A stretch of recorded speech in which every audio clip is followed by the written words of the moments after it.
outros que congregavam, que eram judeus, estavam ali. E Jesus olha à sua volta. E aí vai dizer que profundamente entristecido, por um motivo, Jesus ficou profundamente entristecido. Foi por causa do coração endurecido. Um pouquinho antes, a gente percebe nesse texto que eles estavam olhando quando Jesus entrou, porque eles já sabiam que Jesus iria curar. Porque Jesus curava, Jesus libertava, Jesus ensinava, e ali havia um homem com essa mão atrofiada. O que me leva a crer que se de alguma forma os aleijados, os deficientes, não podiam entrar na sinagoga, por que esse homem já estava na sinagoga e Jesus entra depois? E ele já estava ali. Deixaram ele justamente para ter que, como que acusar Jesus? Mas Jesus, ele sabe de todas as coisas, porque Jesus é Deus. E Jesus, apesar de estar na forma de homem, ele conhece os corações. Ele sabe o que se passa na mente, no pensamento, no coração de cada um. E a Bíblia vai dizer, nesse versículo 5, que Jesus olha para todos e fica profundamente entristecido por causa do coração endurecido daqueles homens. Aí eu quero trabalhar um pouco esse versículo, esse profundamente entristecido, porque Jesus é pego de surpresa no que vai acontecer. Jesus, ele fica surpreso com algum fato, algum acontecimento. Jesus já sabe o que vai acontecer. Jesus sabe de todas as coisas. Lembramos que Deus é onisciente. Ele sabe de tudo. Jesus sabe do que aconteceu, do que acontece agora e do que irá acontecer. Então não é surpresa para Jesus. Mas o que me chama a atenção é que ele fica profundamente entristecido. É uma tristeza na alma. O que está acontecendo nesse momento? Por que Jesus se entristece? Se sabe que o coração deles é duro, sabe que eles são resistentes. Por quê? Aí a gente vai fazer um passeio aqui. Nós vamos lá em Gênesis, para começar. Vamos em Gênesis, no capítulo 6.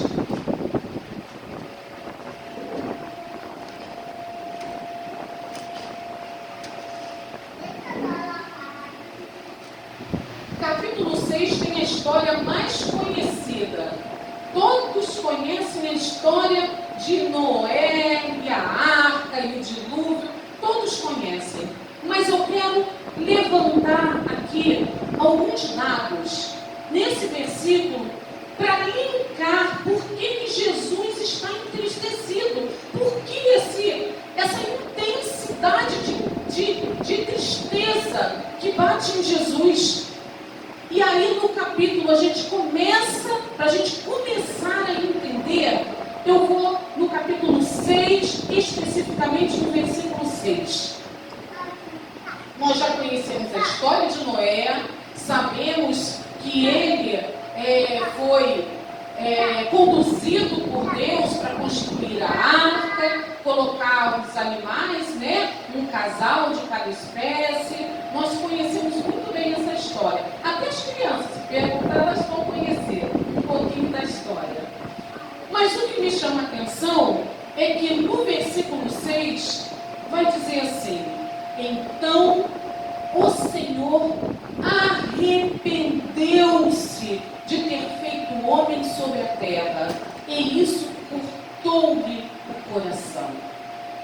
Vamos lembrar aqui algumas coisas.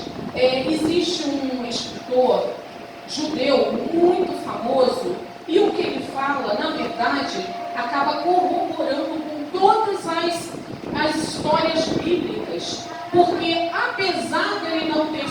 convertido, na época de Jesus, ele é um pouquinho, uns anos depois de Jesus, portanto ele pegou ali, né, o ministério de Jesus, ele viu o ministério de Jesus, mas por algum motivo ele se associa aos romanos e então ali ele começa a trabalhar para os romanos. Mas ele escreve, ele é um escritor, então ele escreve algumas obras acerca do seu povo judeu. E uma das obras bem conhecidas dele, é Flávio Joséfo, é chamada Carta aos Hebreus. Eu tenho um livro, tá? Um livrinho bem pequenininho, né? Essa grossura mais ou menos. Mas ele fala só do Antigo Testamento, porque o Novo, para ele, Jesus, né, não era o Salvador, ele não viu Jesus desse jeito. Mas ele escreve alguns relatos no Antigo Testamento. E dentro desses relatos, ele fala sobre Noé. Ele diz que Noé, antes de construir a arca, Noé, ele tinha uma tristeza de ver o povo se corrompendo, de ver a criminalidade, de ver o povo um pecado, se envolvendo com imoralidades sexuais e outros delitos mais. Então, ele vai dizer que Noé, ele se entristece de ver o povo assim. Ele tem essa tristeza e ele tenta convencer o povo a mudar de vida. E ao longo de muitos anos, quando ele não consegue convencer o povo, ele tem um certo receio da sua família, dos seus filhos. Então ele sai daquela localidade, ele sai dali, do meio do povo, e ele vai morar um pouquinho mais afastado. Justamente para preservar os seus filhos de serem contaminados pelos pecados do povo.